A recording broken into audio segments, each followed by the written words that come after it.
दोस्तों, स्वागत है आप सबका पापा कंस्ट्रक्शन में। इस वीडियो में हम लोग जानेंगे Delhi Mumbai industrial corridor project के बारे में। ये प्रोजेक्ट इंडिया ही नहीं, वर्ल्ड के सबसे बड़े इंडस्ट्रियल डेवलपमेंट प्रोजेक्ट है। इस प्रोजेक्ट का estimated budget 90 billion US dollar यानी कि लगभग 7 लाख करोड़ रुपए है। इस प्रोजेक्ट में 24 industrial region, 8 smart city, 2 international airport, 2 logistic hub, 5 power project और 8 इन्वेस्टमेंट रीजन डेवलप किया जाएगा। Delhi Mumbai industrial corridor project यानी कि डीएमआईसी इंडिया के दो सबसे बड़े शहर दिल्ली और मुंबई के बीच प्लैंड इंडस्ट्रियल डेवलपमेंट प्रोजेक्ट है। इस प्रोजेक्ट में दिल्ली से मुंबई तक 6 स्टेट में 24 इंडस्ट्रियल रीजन डेवलप किया जाएगा। जैसे महाराष्ट्र के औरंगाबाद में औरंगाबाद इंडस्ट्रियल सिटी, गुजरात में धोलेरा एसआईआर, मध्य प्रदेश के उज्जैन में विक्रम उद्योग नगरी, उत्तर प्रदेश के ग्रेटर नोएडा में आईआईटी यानी कि इंटीग्रेटेड इंडस्ट्रियल टाउनशिप। इसके अलावे 8 इन्वेस्टमेंट रीजन जैसे उत्तर प्रदेश में दादरी नोएडा गाजियाबाद रीजन, हरियाणा में मानेसर बबल रीजन, राजस्थान में भिवाड़ी निमराना जोधपुर मारवाड़ रीजन। साथ ही इस प्रोजेक्ट में 2 ग्रीनफील्ड इंटरनेशनल एयरपोर्ट भी डेवलप किया जाएगा। उत्तर प्रदेश के जेवर में जेवर एयरपोर्ट और गुजरात के धोलेरा में भी एक इंटरनेशनल एयरपोर्ट डेवलप किया जाएगा। इस प्रोजेक्ट में कई सारे लॉजिस्टिक पार्क भी डेवलप किया जाएगा, जैसे राजस्थान के भिवाड़ी में लॉजिस्टिक पार्क, उत्तर प्रदेश के दादरी में, हरियाणा में नंगल चौधरी लॉजिस्टिक हब। इन सब के अलावे इस प्रोजेक्ट में 5 पावर प्रोजेक्ट भी डेवलप किया जाएगा। अगर आप अभी तक नहीं जान पाए हैं कि इंडस्ट्रियल कॉरिडोर क्या होता है, तो हम लोग आसान भाषा में एक सिंपल एग्जाम्पल से इंडस्ट्रियल कॉरिडोर को समझने की कोशिश करते हैं। आप जिस भी शहर में रहते हैं, आपके शहर में इंडस्ट्रियल एरिया या फिर इंडस्ट्रियल जोन होगा जिसमें छोटे बड़े इंडस्ट्री होंगे। जैसे अगर दिल्ली की बात करें तो दिल्ली में बवाना, नरेला, पटपरगंज, ओखला। बिकॉज दिल्ली बहुत बड़ा है तो यहाँ कई सारे इंडस्ट्रियल एरिया है। सिमिलरली अगर आपका शहर छोटा है तो उसमें एक ही इंडस्ट्रियल एरिया या फिर इंडस्ट्रियल जोन होगा। कई सारे डेडिकेटेड इंडस्ट्रियल टाउन भी हैं, जैसे दिल्ली एनसीआर में मानेसर, भोपाल के पास मंडीदीप। अब ऐसे इंडस्ट्रियल एरिया में जो इंडस्ट्री या फिर फैक्ट्री होता है उसे कच्चे माल की ज़रूरत होती है। साथ ही तैयार माल को फैक्ट्री से निकाल कर देश के अलग अलग कोने या फिर फॉरेन में एक्सपोर्ट करना होता है। तो इसके लिए पूरा इंफ्रास्ट्रक्चर चाहिए, जैसे हाईवे का नेटवर्क, रेल कनेक्टिविटी।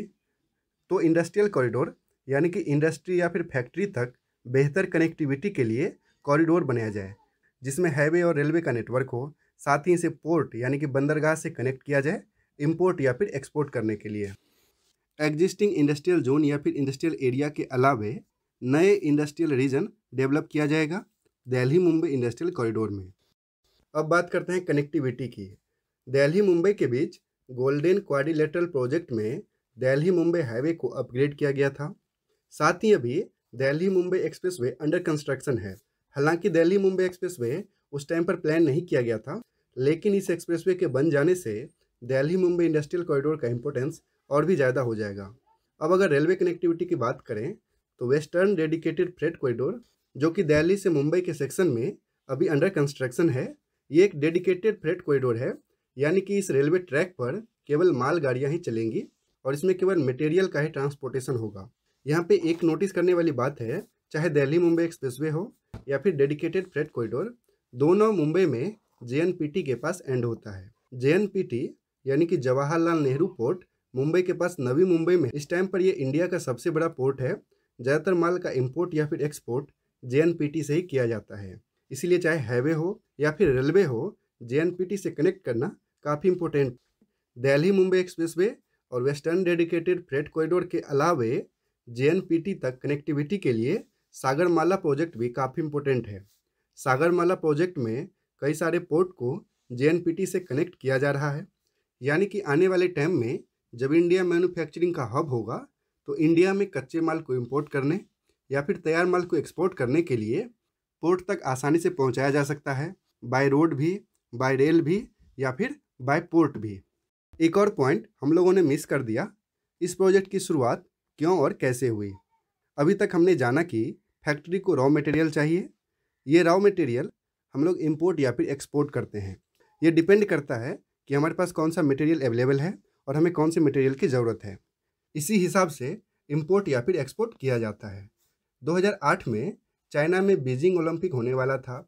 इसके लिए इंडिया आयरन ओर यानी कि लौह अयस्क काफ़ी मात्रा में चाइना को एक्सपोर्ट किया। उससे पहले इंडिया से आयरन ओर यानी कि लौह अयस्क जापान एक्सपोर्ट करता था, लेकिन 2005 के आसपास इंडिया से ज़्यादातर लौह अयस्क चाइना एक्सपोर्ट होने लगा। तो इससे जापान को काफ़ी ज़्यादा प्रॉब्लम होने लगी, क्योंकि जापान की फैक्ट्री को रॉ मटेरियल के लिए काफ़ी मात्रा में आयरन ओर चाहिए था। उस टाइम हमारे देश में इंफ्रास्ट्रक्चर नहीं था इतना अच्छा कि हम रॉ मटेरियल को एक जगह से दूसरी जगह आसानी से एक्सपोर्ट कर सकें। ट्रांसपोर्टेशन में काफ़ी ज़्यादा खर्च होता था, जबकि जापान में इस तरह के इंडस्ट्रियल कॉरिडोर काफ़ी पहले से ही डेवलप किए गए थे। तो जापान ने इंडिया में इंडस्ट्रियल कॉरिडोर बनाने के लिए प्रपोजल दिया इंडियन गवर्नमेंट को, और इस प्रोजेक्ट में जापान भी भागीदार बना। दिल्ली मुंबई के बीच इंडस्ट्रियल कॉरिडोर बनने से दिल्ली और मुंबई के बीच पड़ने वाले 6 स्टेट यानी कि दिल्ली के बाद हरियाणा, उत्तर प्रदेश, राजस्थान, मध्य प्रदेश, गुजरात और महाराष्ट्र में अलग अलग प्रोजेक्ट पर दिल्ली मुंबई इंडस्ट्रियल कॉरिडोर में काम चल रहा है। और इसका फर्स्ट फेज़ 2025 में कंप्लीट होगा, जिसमें गुजरात में धुलेरा SIR, मध्य प्रदेश में विक्रम उद्योग नगरी, महाराष्ट्र में औरंगाबाद इंडस्ट्रियल सिटी और उत्तर प्रदेश के ग्रेटर नोएडा में IIT को डेवलप किया जाएगा। Delhi Mumbai industrial corridor project काफ़ी बड़ा है। मैंने शॉर्ट में एक्सप्लेन करने का प्रयास किया। आई होप कि आपको हमारी ये कोशिश पसंद आया होगा। आप वीडियो को लाइक कीजिए, कमेंट कीजिए और दूसरों के साथ शेयर कीजिए। जय हिंद, जय भारत, वंदे मातरम।